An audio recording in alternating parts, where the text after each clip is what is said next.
Welcome everybody. It is Sunday, October 9th, and it's a special day because today we are celebrating a new album called Transcendence Through Sound, which is unique and unusual and extraordinary album by Adam del Monte, my friend Adam, who is visiting to celebrate this release. And there are three versions of this album. The regular album, then there's a binaural beats mix, which slow down your brain according to the sounds of the music and really gets you into deep meditation. And then there's a third mix, which is called 8D mix, which is a surround sound, which it's my favorite mix to listen to because you hear the music moving around your head when you're in headphones. So let's go to an album trailer. It's just 1 minute video that give you a little bit of the essence of this album, and then Adam and I will have a conversation, and we'll have also with us Dr. Gold, the executive producer, and we'll have your questions. So if you want to write comments during the show, during this celebration, please write comments, questions, and our production manager Zach will pick up your comments and ask us these questions at the end. So, Zach, please go ahead with the album trailer.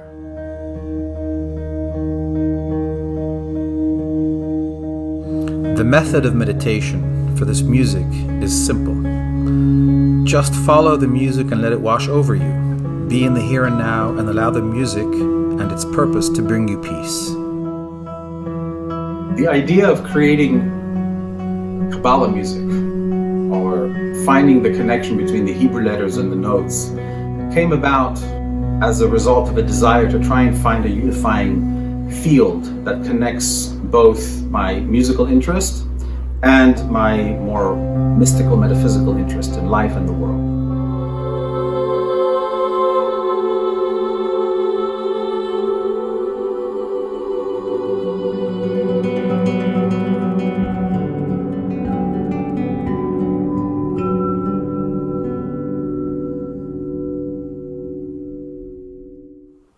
So we are back with Adam del Monte, the composer and guitarist and arranger and co-producer of this album.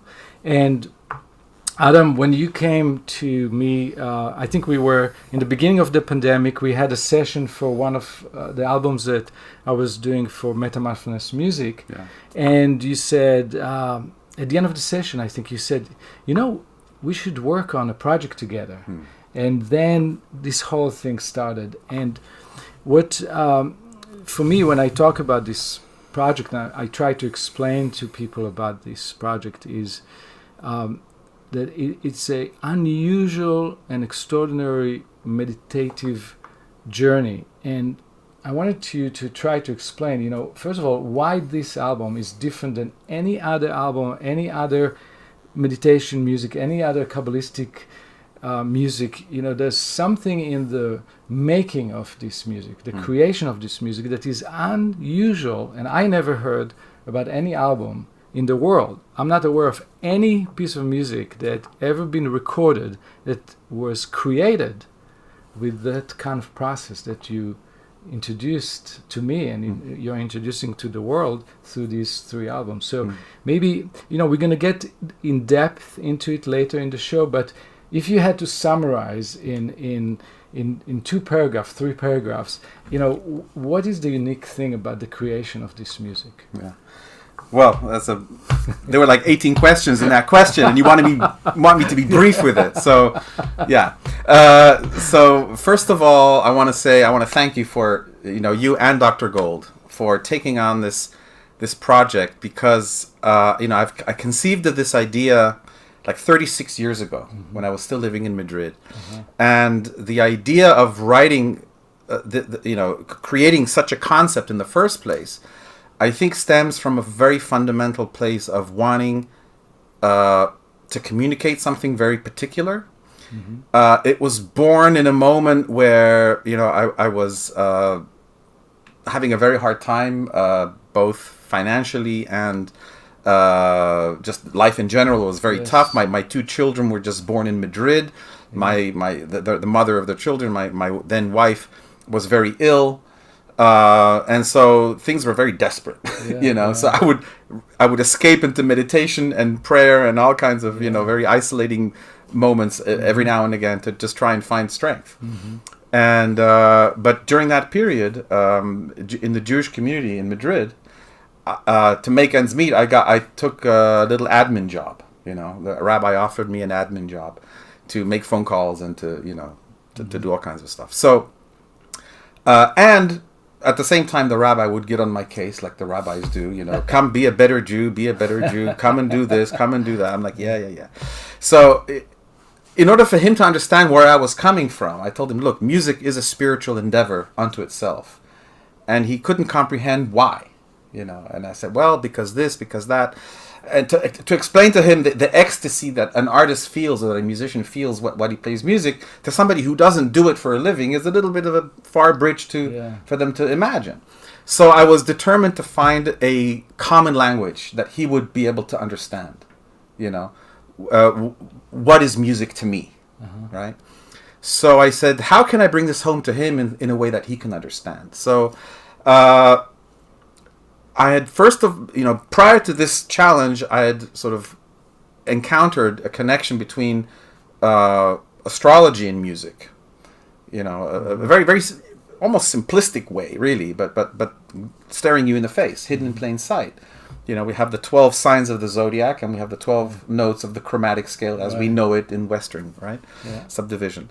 And so cosmology, basic fundamental cosmology tells us that the constellations, the planets, the stars, everything, it's all vibration. Right. So is sound, right? And so when you find the correct matching vibration, a matching sound of something, then you co-create a new energy field, and you stimulate one with the other. By the way, did the Greeks made a connection between the musical notes, the 12 musical notes, and the 12 planets? I don't think so. No. So so you got it through Kabbalah. Yes. Right? Yes. Because Sefer Yetzirah. So you're getting ahead of me. So. After making this astrological discovery, the connection between astrology and music, Sefer Yetzirah fell into my hands. Loosely translated, it's called the Book of Creation. Yes. It's a very old document, very cryptic, very, very mysterious. It has many interpretations by many sages, but just reading it upon first read, in a very literal sense, it very clearly depicted which letter is created which sign of the zodiac, or created which planet. In other words, Sefer Yetzirah claims that the creator created the letters through which he used those filters to then create the rest of the universe. Right. So these are energy. This is the DNA of the universe, of the cosmos. The 22 Hebrew letters, exactly, which really are 22 different vibrations of sound. Exactly. Different frequencies. Yes. They are the building blocks, vibrations of the whole cosmos. Right. And so when those are filtered through the creative process, then they are responsible for the creation of the constellations and the planets, etc. Yes. So when you find the equivalence of all that, and then on top of it you have the letters who correspond to different organs in the body. Yes. And different parts of your soul. Our soul is made up of the basic substance of the letters. Yes. And so by discovering then the connection between all 3 points, in other words, the musical notes, the astrological aspect of it, and the letter aspect of it, because then in Sefer Yetzirah you have every letter is also responsible for a planet or a constellation, a sign. And so when you finish this triangle, then you discover the connectivity between the Hebrew letters and the notes. Yeah. So how many notes do you have? How many octaves you come up? The octaves is irrelevant. You can do as many octaves as you want. What matters? 22. Let's say you have 22 vibrations in the Hebrew alphabet, and we have 12 notes. Right. So, is the 22 letters correspond to quarter tones in between the notes? That is, or to the next octave. It doesn't work that way.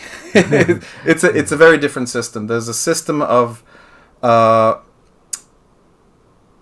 ruling planets that are associated with certain signs, which then can share a same note. Okay. So, for example, Jupiter is the ruler of Sagittarius.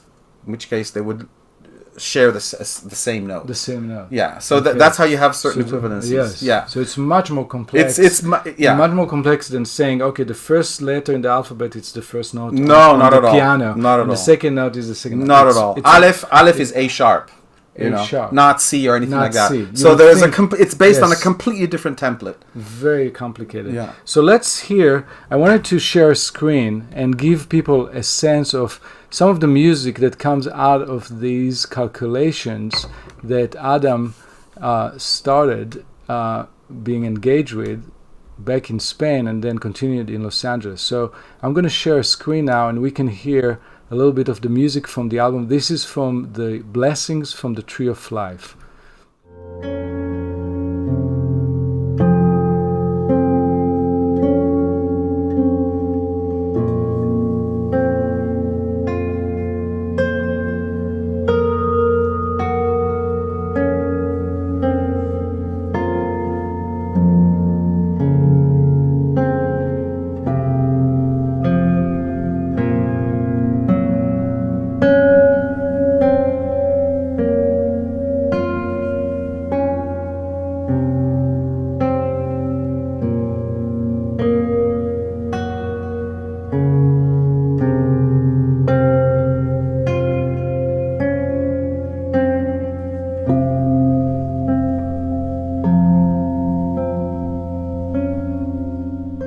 So we are back, and this piece was the first track on the album called Blessings from the Tree of Life.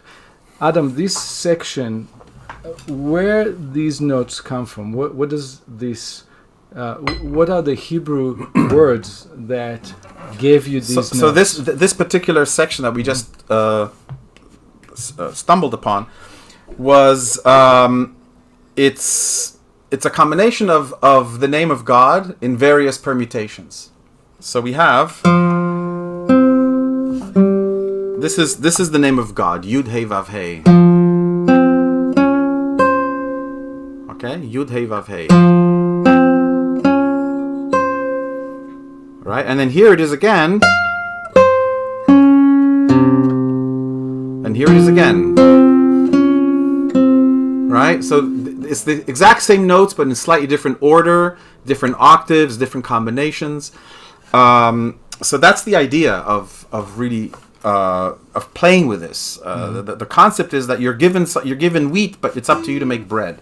So the first letter of the sacred name in Hebrew is Yud. Right. So what is the note for Yud on the guitar? So that's the first note. Yeah. And then the second note is Hey. Wa, Hey. Hey, Vav, and then Hey. Back to Hey. So the second Hey, I put it up an octave, right, but it could have just gone right, or.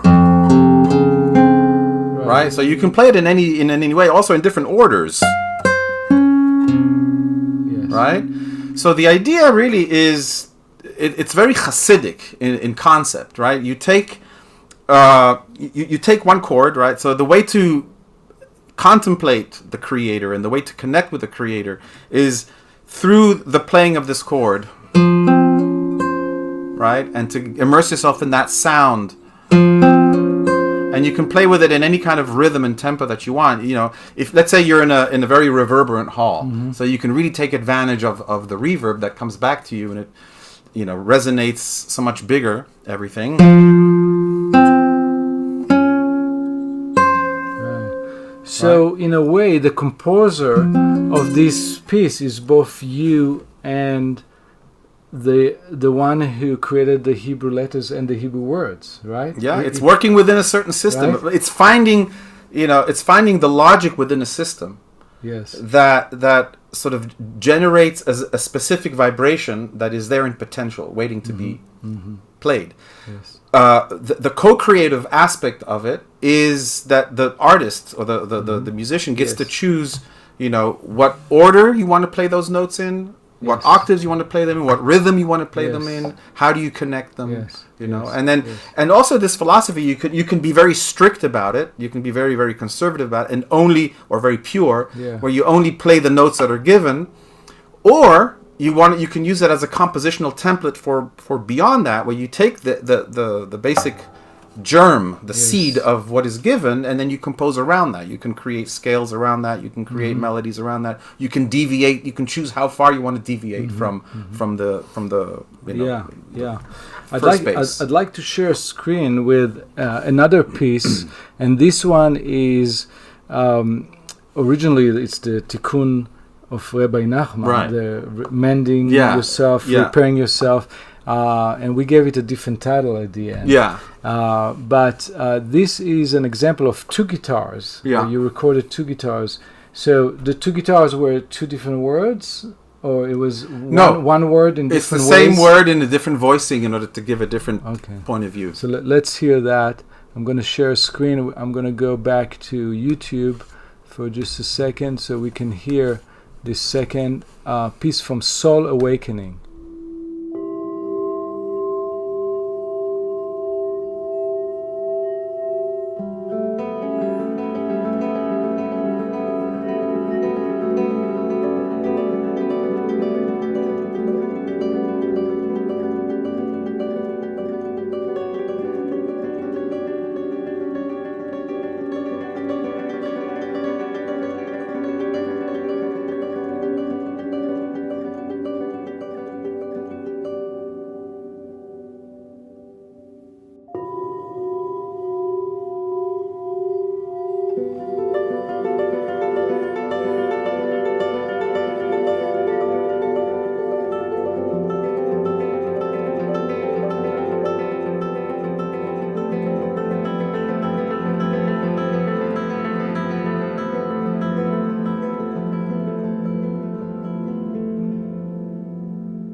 Okay, we are back.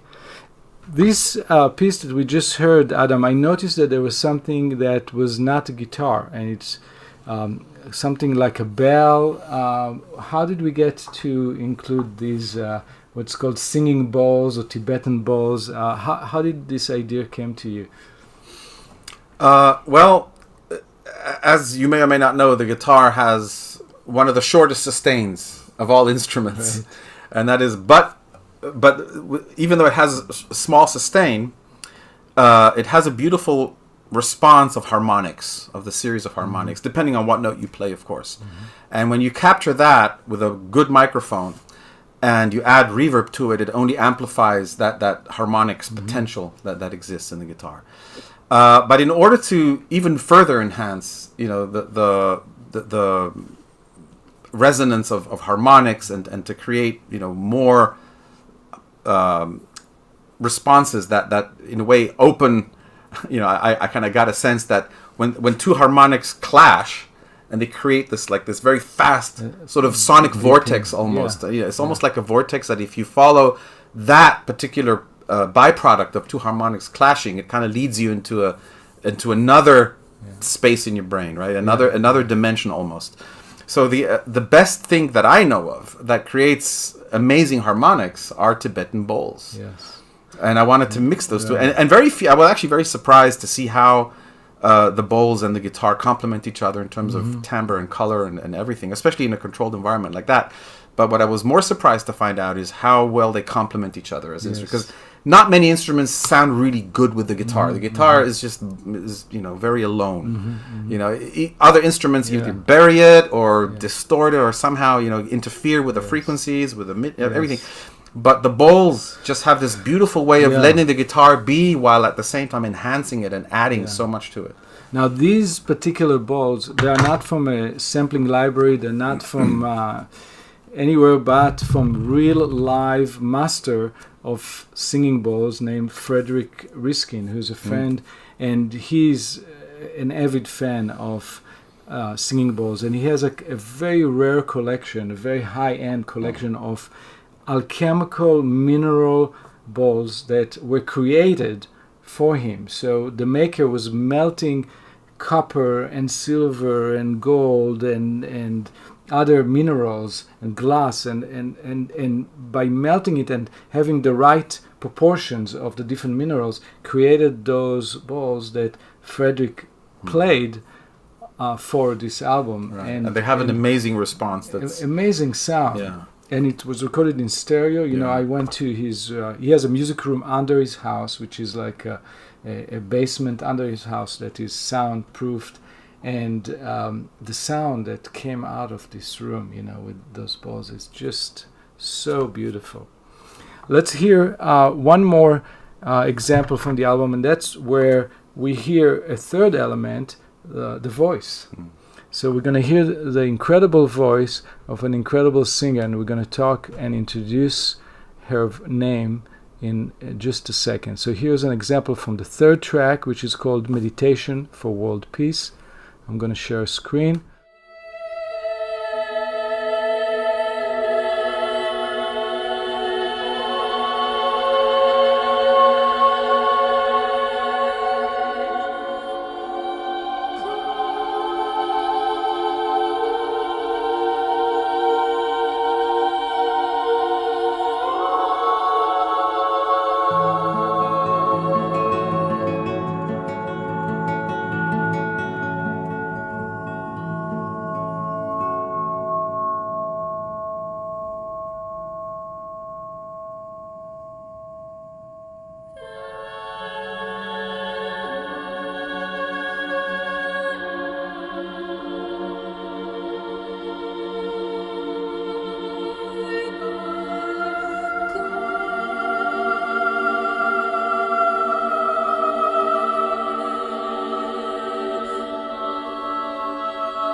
And we are back. So this voice, incredible voice of a singer named Oriana Falla.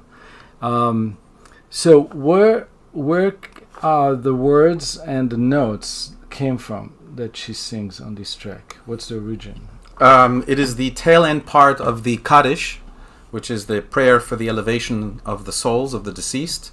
And the very tail end of that prayer, I'm roughly summarizing, it basically says, and he shall, he meaning the Creator, will bring peace upon all the children of Israel and the whole world, the whole planet, and we say Amen.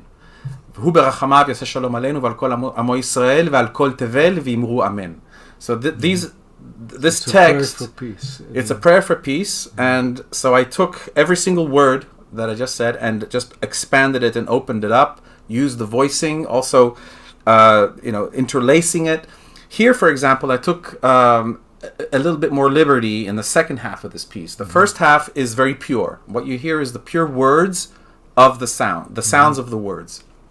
In the second half, you hear it's based on entirely on the purity of the words as they appear in the text, but with passing notes. So I wanted to create something more polyphonic, a little bit more movement to enhance the experience. So there's a little bit more of a creative element in the second half of this one.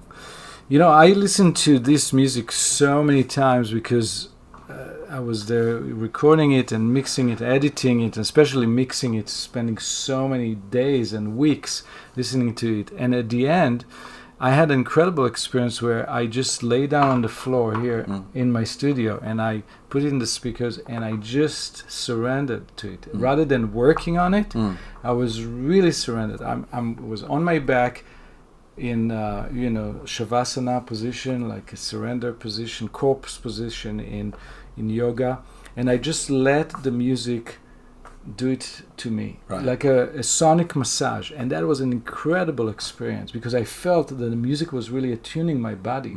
I felt how it's actually affected my lower back. It affected the way I felt in my body before and after. It was an amazing experience. So I recommend to people to meditate to it, to have a sonic massage with this music. And I wanted to go right now to introduce our friend Dr. Richard Gold, who is the executive producer of this album and the person who I went to when Adam told me about this project. And I thought, we should do it, but then how it would go out to the world. And then immediately I was thinking about Dr. Gold and his record company Meta Mindfulness Music, and I pitched it to Dr. Gold. And this is actually the very first album of Meta Mindfulness Music that the music is composed by a composer from outside of the company. So it was a new thing, and it was a decision made by Dr. Gold whether to take it or not. I just described what it would be, but I couldn't really play him any music. There was nothing recorded. So, Dr. Gold, why don't you share with us, what came to your mind when you heard about the project? What inspired you to put it out there, and how do you think people could benefit from it? Thank you so much. I first became aware of Adam and his prodigious artistry and genius when we recorded the first album for Meta Mindfulness Music based on Chinese medicine, the 6 Healing Sounds. And this was 11 years ago. And to this day, I listen to that album at least weekly, if almost sometimes daily, especially Adam's piece. And so I was really just enamored with Adam's playing. Subsequently, I had the opportunity to see Adam perform twice here in San Diego, intimate concerts where he plays flamenco, which is what he's world renowned for. He's not really renowned worldwide until hopefully now with this type of spiritual music. Adam then subsequently played on a few other pieces that I love. He played the flamenco guitar actually on Compassion for the 4 Divine States of Mind, and it's such a moving piece. And then he played a lullaby for us for our kids' sanctuary, Numi Numi, just a beautiful lullaby that my wife used to sing to our children. So my heart was just, and mine were just so connected to Adam. So when Yuval told me about this project, I just saw it as a privilege. The opportunity to produce something that was such a rich and deep, meaningful part of Adam's life, it was a no-brainer for me. And hearing you now talking, and the interview you did on PBS radio the other day, I'm so deeply moved, and the depth of it just keeps expanding. It brings tears to my eyes to just not only experience it, to feel like I had some small creative role in the process. So it's just a remarkable thing.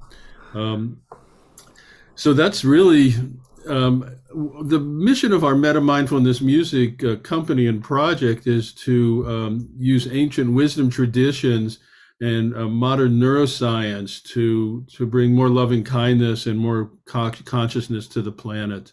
And even though Yuval didn't compose this, it just fits so perfectly into our mission as individuals and in our partnership together.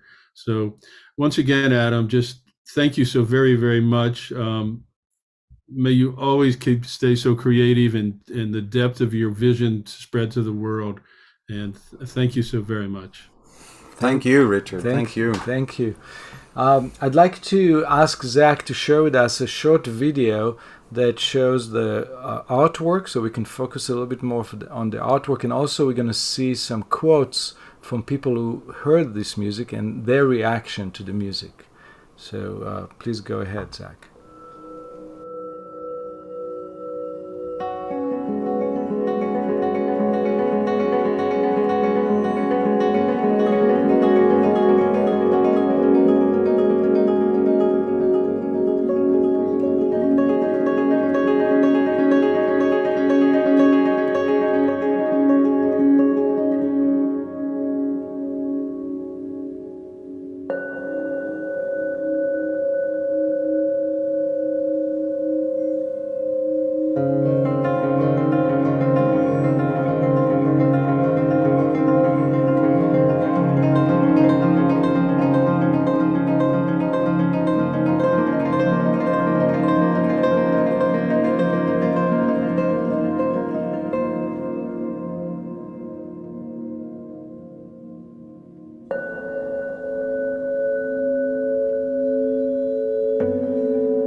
Okay, so inspiring quotes, inspiring feedback.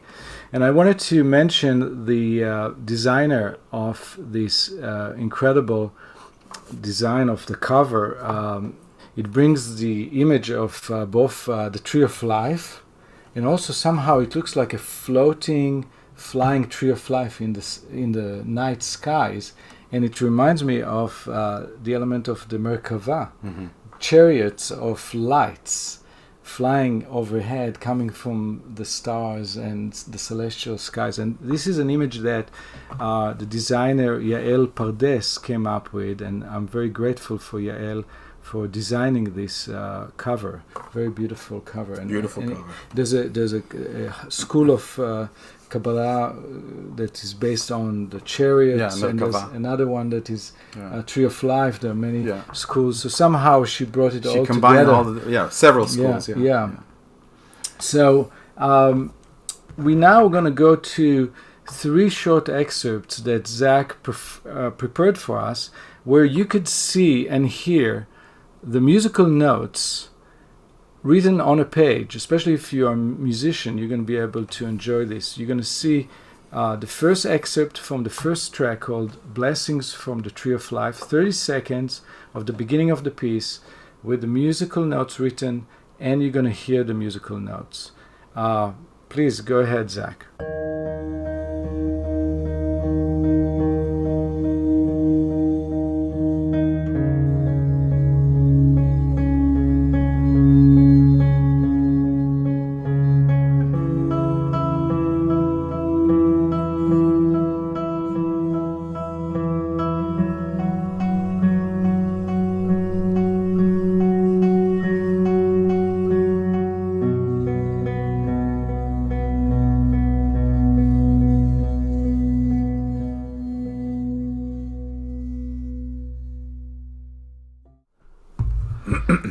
Okay, so this was a demonstration of the music notes and the music of the first track. And now we're going to go to the second track. We have an excerpt from the middle of the piece. And when you look at the musical notes, remember that Adam plays repetition of those musical notes. So the way it's written, it's not exactly the way you hear it. You see the chord. Yeah, the idea of writing, of performing these chords is to create this cloud of sound that you absorb yourself in. And so in order to get a greater diversity of harmonics, I will take the same chord and arpeggiate it, but in different voicings and different combinations. And what that does is it just creates more like possibilities a for a whirlpool or clashing harmonics. in a way that, again, that's what enables you to follow the subtler, the ever subtler frequencies and vibrations that unfold as a result of the clash of the harmonics. Yes. So Zach, if you're ready, we are ready to see the second clip of the second track, The Awakening Soul.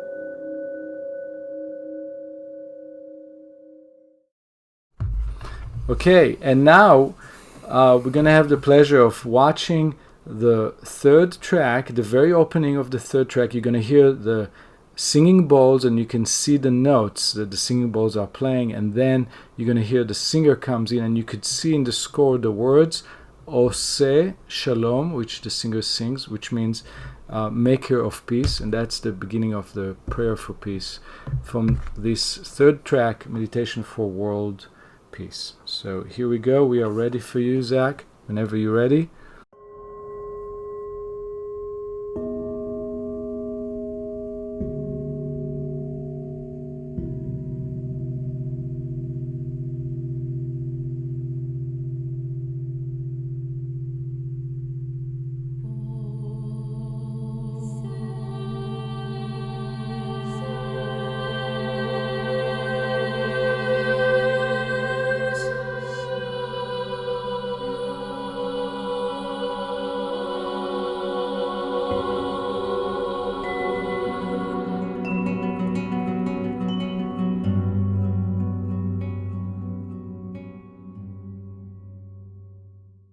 Okay. To me, this music is not easy music to listen to, Adam. And it's interesting, when I lay down and just surrender, it was very easy music to listen to. Right. So there's an interesting experience when one starts to listen to it in a normal way and look for the things that we are conditioned to, like certain beginning, middle, and end, tension resolution, or the structure that we are used to from the whole history of human music, humanly composed music. We are somewhat not satisfied in a strange way when we listen to this new music that comes from the stars and from the alphabet of the Hebrew letters and from prayers. The words that we use, they are all sacred prayers, and they dictate the music, not you, the composer. And so there's something. Well, there's a mixture of both. Right? There's it's a co-composing with the text. Yeah. But there's this paradox, I think, in this music that is very interesting, that on one hand, it seems like difficult music because I think it's not satisfy our conditioned brain for what we were conditioned to listen to. We listen to a certain kind of music, all the music that we're used to, and then when we really give up, when we surrender and we don't have any expectation, and we think about it as music of crickets or sonic massage, sound bath, and we have no expectations of form or themes, or even though there are themes, of course, here, but they are different. They are uniquely different, those themes.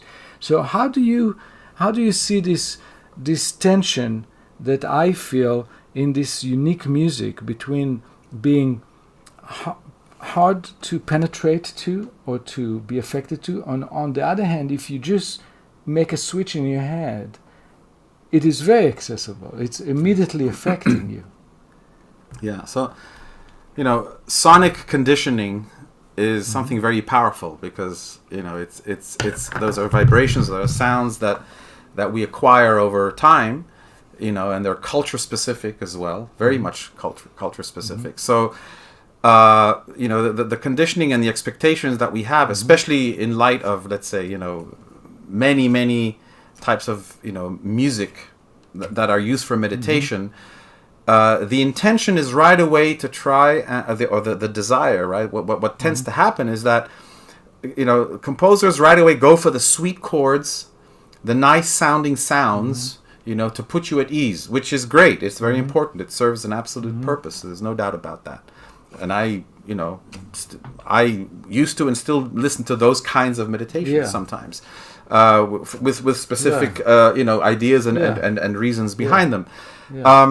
This music and this meditation method, technique, or philosophy, or call it what you will, is designed to be perceived by sort of a different level of inner hearing, right? It's really designed for sort of the hearing of the higher consciousness, if you will. And I know those sound like big words, but the truth is that listening to a sound where you hear it over and over and over, without prejudice, no matter what kind of chord it is. And again, sometimes the system will generate sounds that are very, very shocking, and so within the system, within Kabbalah, there's and within Gematria, which is the Jewish kabbalistic numerology, there are techniques of what they call temura, where you can switch up certain letters. Aleph equals Taf, Bet equals Shin. So you have a mirror image of a, and you can do things in reverse. You can reverse things. Right? So you can choose to go super pure, and sometimes you'll have a very clashing sound, or you can say, well, let's see, this is a little bit harsh on the ear. Let's see what the equivalent note says. And usually, really 9 times out of 10, it just fixes it. And these are absolutely legitimate reasons as to why why this works, right? The other thing is surrendering to something that is objective, and pushes you through your discomfort, right?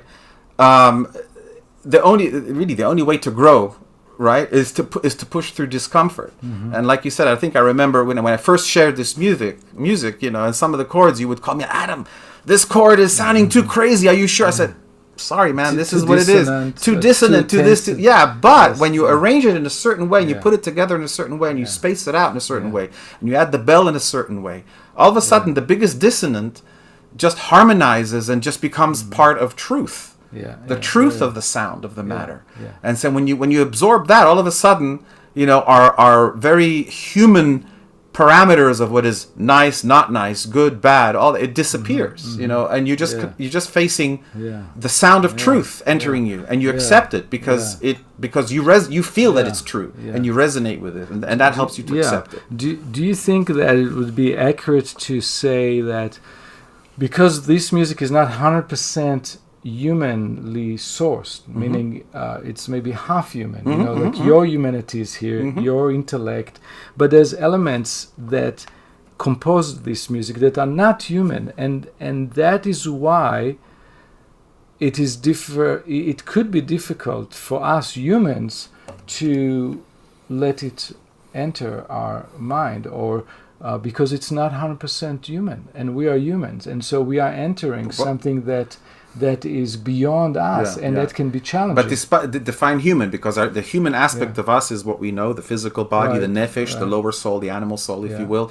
But we're also composed of metaphysical substance. Right. I mean, we are receiving. We're receiving. Our energy is connected to everything. Our source, the source of our being, is not human, is not physical, is non-physical. The vibration of sound is the one element that connects the most dense perception of our reality. We can hear it here, and when the sound disappears into the infinite silence, well, if you follow that long enough, you will eventually, at least you'll go very high. I don't know where you're going to go, but it certainly disappears, evaporates into a very metaphysical dimension. I think the issue is the organization, the arrangement, the decision that this note comes after that note, or these 4 notes work together. That decision is not intellectually human or human intellectual. It's not made by human intellectual, Right. and we are not used to that. Yeah. In this music, there are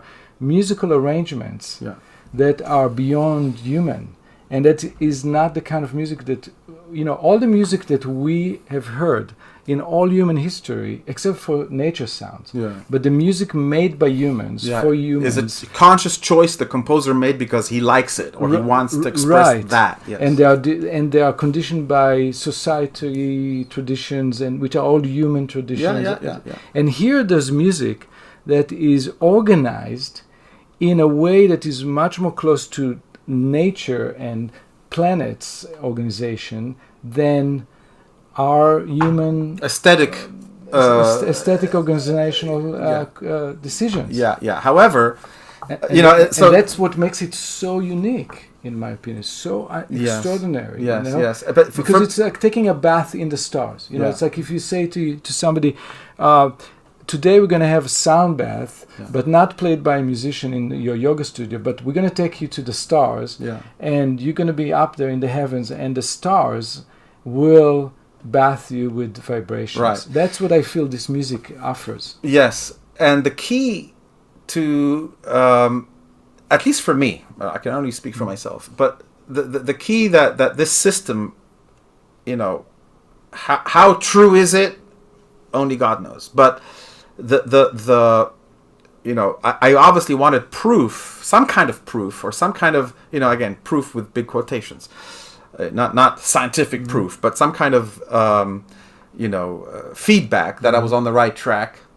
Is within the system, the sounds of the words had to at least inspire or suggest the meaning of the word, right? So, for example, according to the system, this is the sound of the word shalom, which means peace, right? Which is this.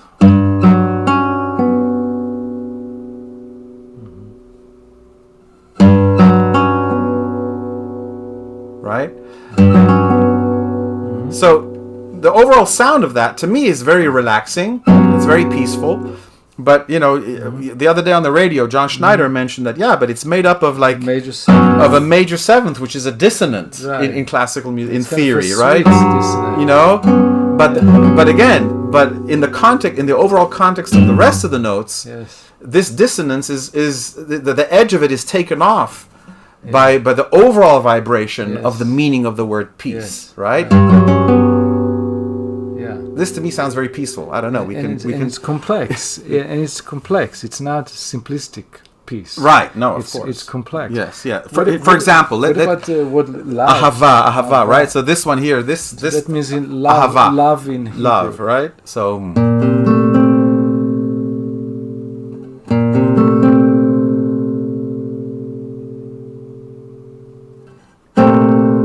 Right. So to me, it has a very like open, very positive, very almost naive quality to it.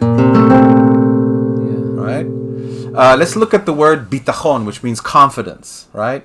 So, check it out. Very major, very strong sound. It's like a dominant with a sharp 11. The fifth, the A and the E. Yeah. The E give a very solid foundation. Exactly. So this, or right. So it has a very, or where is the truth? For example, truth has emet, the word emet, right? Right, has this very sort of even keel, very almost gray-like quality to me, right?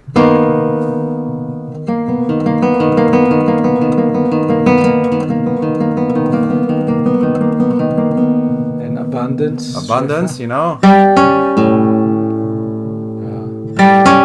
almost like a shower, like a waterfall shower. Showering. Exactly. Or even like simcha, joy. So this one I find really curious, So it's an augmented chord, right? So again in music theory, the major third is the happy sound, the minor third is the sad sound. But when you have two happy sounds, two major thirds, everything together, you get this augmented sound, Yeah. right? So it's like Right. overjoy really is overjoyed, right? Augmented, This is overjoy, yeah. So, Yeah. you could. I mean, Double major. double major. So these elements. I mean, sure, you can. They're more anecdotal than scientific, but at the same time, just because they're anecdotal doesn't mean they don't resonate in you, right? And connect you to this phenomenon, right? Yeah. So, at this point, we can open the floor for any questions or comments that people on YouTube have. And Zach, feel free to ask us any question. But while you gather the questions, I wanted to tell everybody where they can get these 3 extraordinary, unique music called Transcendence Through Sound. And you can get it everywhere. It was released last Friday, October 7th, which is 10-7, 2 very important numbers, 10-7. And strong mystical kabbalistic numbers, and it's everywhere. You can download it, you can stream it everywhere, wherever you get your music. But all the music that you get on the internet is normally streaming, and this album, like all the other albums, almost all the other albums, are streaming at MP3 format, which is what you get from iTunes, from YouTube, from Spotify, from all those stores.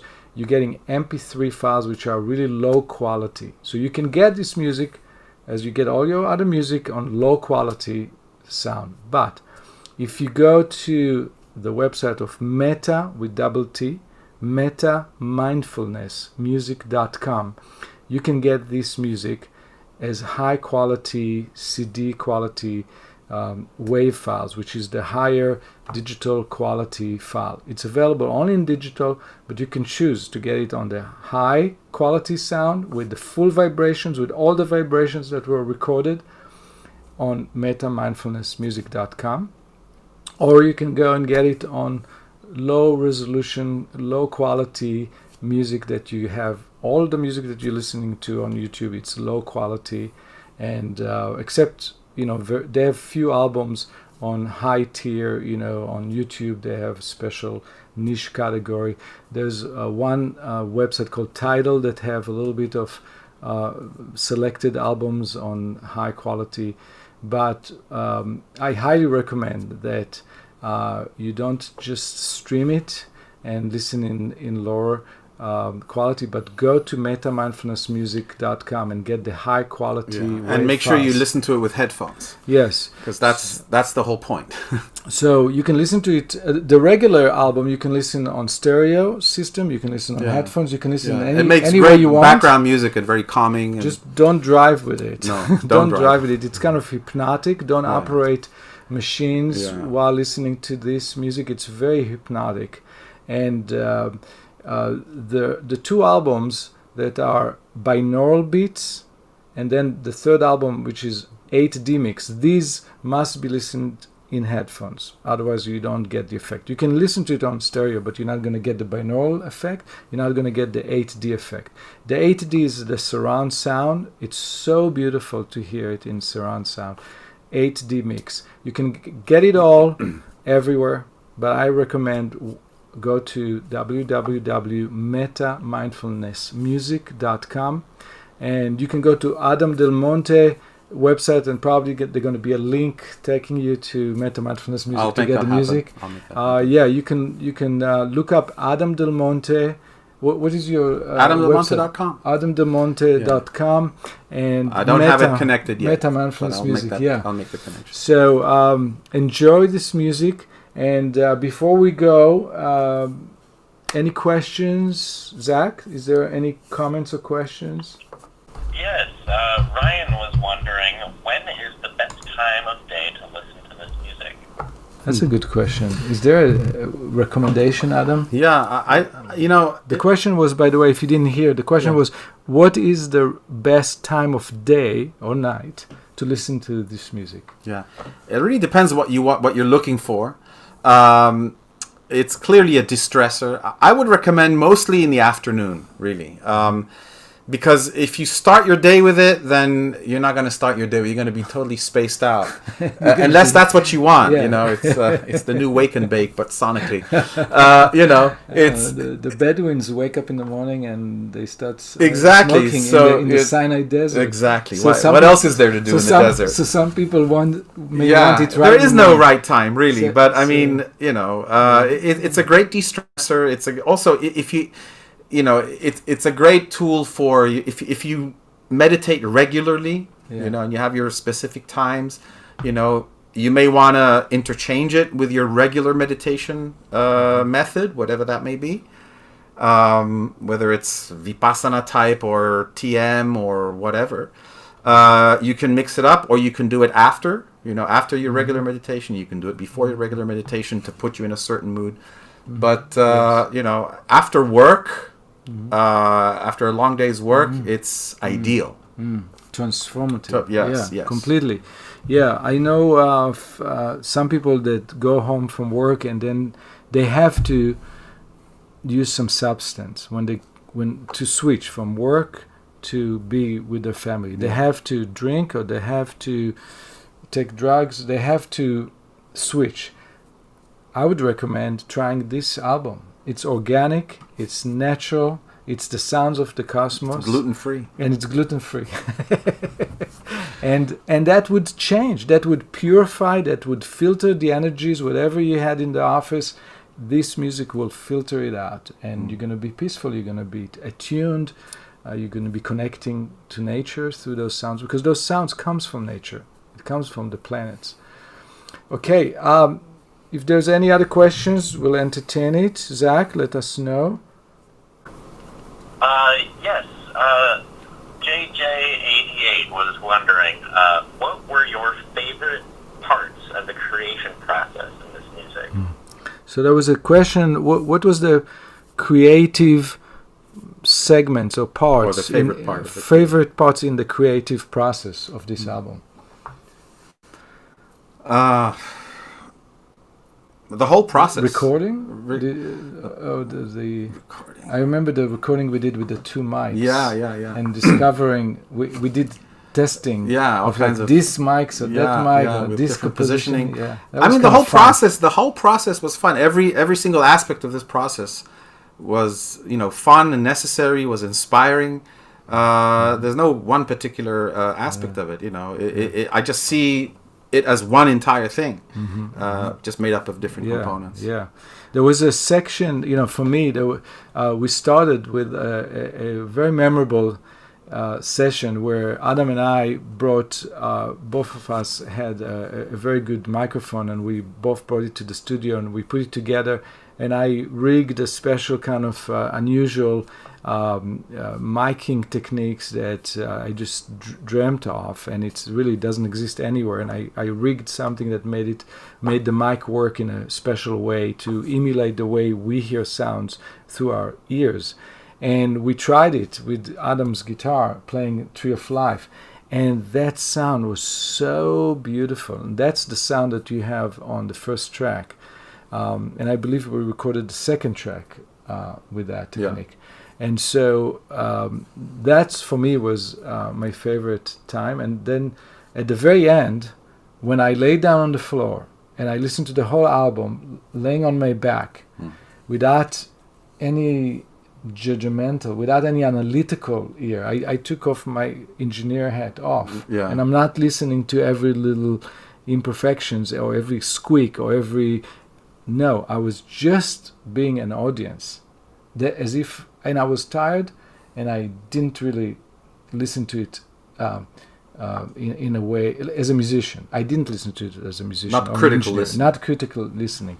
I was really bathing in the sound, and that was one of my favorite moments. And that was the very end. Yeah. So the very beginning and the very end, kind of for me, was the most pleasurable. Thank you all for being with us. We're gonna clean up this video, which is recorded, and we're gonna put it back on YouTube for later watchers and reviews, and so reviewers and users and visitors can see this video later on with higher audio quality. We're going to replace all the audio with high quality audio, not from YouTube, but from our archive. And we'll put it back on YouTube for you to see and to share with friends. So we're going to go to the end credits video that Zach prepared for us. And before that, I wanted to thank Zach Rosenblum, our production manager, for putting together this live show. Thank you for Dr. Richard Gold for producing this, to putting it out in the world, and to Meta Mindfulness Music, the record label that released it. And thank you for Yael Pardes for designing the beautiful cover. And thank you for Oriana Falla, the singer that sang these incredible vocals, and our families that supported us and being kind to us. So thank you very much for being with us. Be well. Dr. Gold, do you want a parting shot to share with us? Just thank you so much. This was so educational and inspiring, and I just can't wait to have this out in the world. Thank you, Richard. Yeah, thank you. Thank you so much. Be well, everybody. And so, Zach, we can go to the final video, and be well, everybody.